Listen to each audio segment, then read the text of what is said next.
right, so I'm gonna give out a theory of mine for the Batman Part Two. I know 3C Film did a like almost like a breakdown of his possible his theory of the new Batman. I'm gonna take it a little step further because Batman is one of my favorite comics.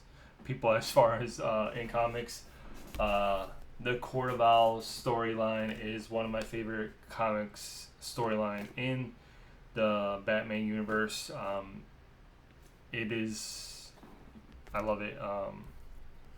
I just wish we got a version of it in live action. Possibly we're going to get one with the Matt Reeves, but we're going to talk about it. So the Batman Part 2 is going through a lot of people saying no to this particular role, which is Christopher Dent. The latest is Robert De Niro said no to it. People in the past have had said no to it, which is Daniel Craig, Brad Pitt, and the latest is being thrown in the hat, Vigo from Lord of the Rings. And then Stellan Skarsgård said no to it. I don't think it's the reason why they're not saying no to it. It's not because it's just one day of shooting.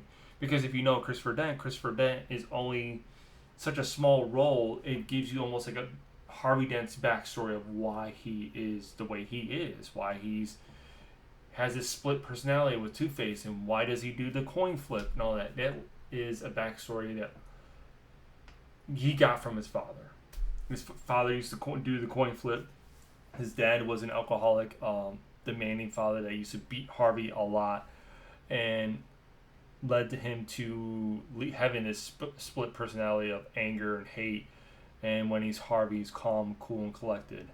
I don't think it's one day shooting of like, this, because the bare minimum of these actors, I would say, is probably around $10-15 million, I'm guessing. And most of these people are up in age. $10-15 million, that could last you a few couple of years, if not quite a decade, But I think there's more to this role that we don't know. And I'm going to tell you, I think Matt Reeves is going to tell a new version of Christopher Dent. Meaning, I think he's going to be part of the Court of Owls. I think he's going to be... I want to say he'd be like a Talon, or maybe dug deep into the Court of Owls, where he's one of the henchmen or leaders in the Court of Owls. I wouldn't say a Talon, just because in the comics he is a lot older. He is, I want to say, in his 40s or 50s, and if you know in the comics, these Talons are a lot younger. These are 30, 20-year-olds, and all that. So I don't see that age being a Talon.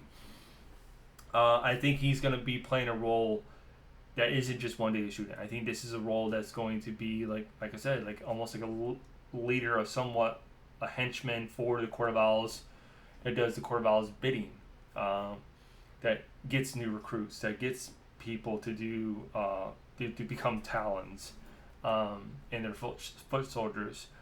So much so that leads into Harvey, when he's a lot older, saying, hey, I need you to become a Talon, or maybe become one of us, which is Court of Owls. And Harvey says, no, I don't want to do that. I don't want part of your organization. I don't want to be part of that. And that's when he goes to Bruce and says, hey, Bruce, have you ever heard of Court of Owls? And that nursery rhyme is going to pop up in Bruce's head. And it goes like this: beware the Court of Owls, they watch all the time, ruling Gotham from the shadows, perches behind granite and lime. They watch you at your hearth, they watch you in your bed.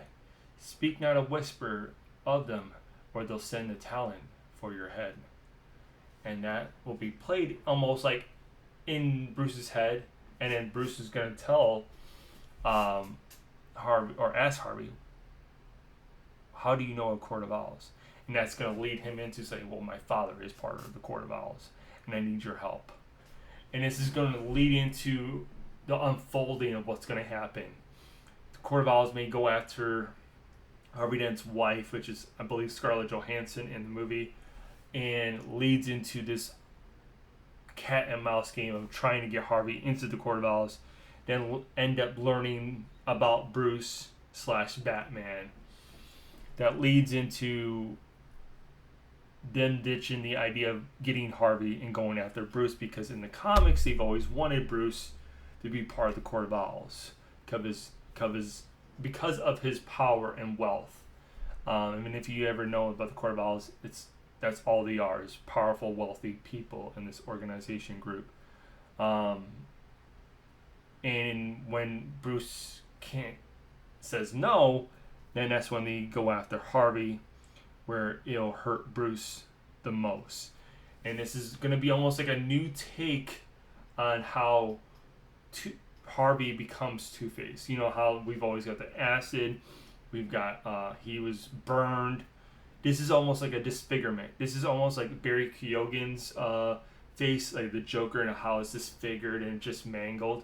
This is kind of be on that lines of that, where the Court of Owls will beat him so badly and so unrecognizable. He has this almost like this Two-Face, and this is where he's gonna blame Bruce for the Court of Owls doing this to him, and this is gonna lead into the Batman Part 3, where Two-Face is gonna go after the Bruce slash Batman.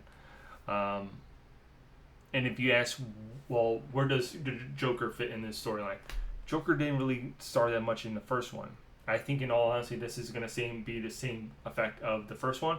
We're only going to get maybe one scene, maybe possibly two scenes with the Joker. And this is almost going to be like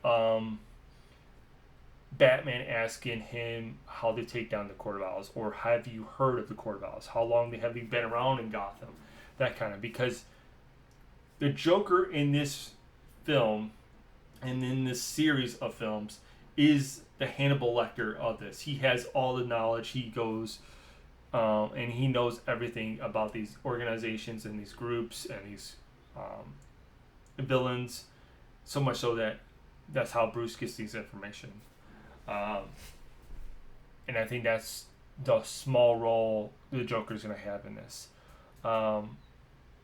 Time will tell if this is going to be a Court of Owls, but I really do hope it is, because Court of Owls is such a good story, and if Matt Reeves can do like almost a spin or a different take on the Court of Owls, where Harvey Dent's father is part of the Court of Owls, and it's just an unraveling, mind-blowing story, which Matt Reeves is capable of doing, I'm in. I'm truly in, because, again, Court of Owls is by far one of the best Batman stories in the whole comic genre, in my honest opinion, as far as Batman has to go. Because it's never ending how long they've been in Gotham. They've been in Gotham before Bruce has been alive.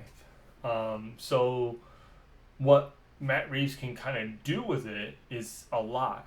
And the fact, like, Robert Pattinson wants to do a Court of Owls story helps the narrative of him pushing this storyline of the Court of Owls, but doing it into an almost new, refreshing spin on it.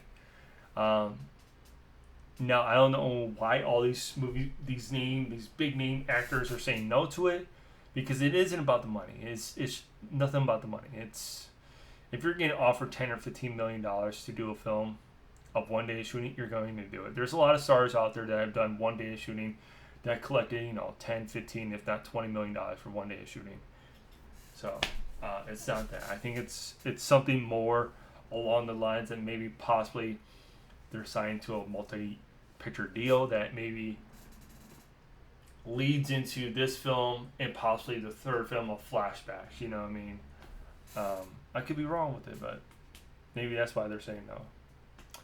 But that's my theory of the Batman Part 2, the Court of Owls possibly being the storyline of the film.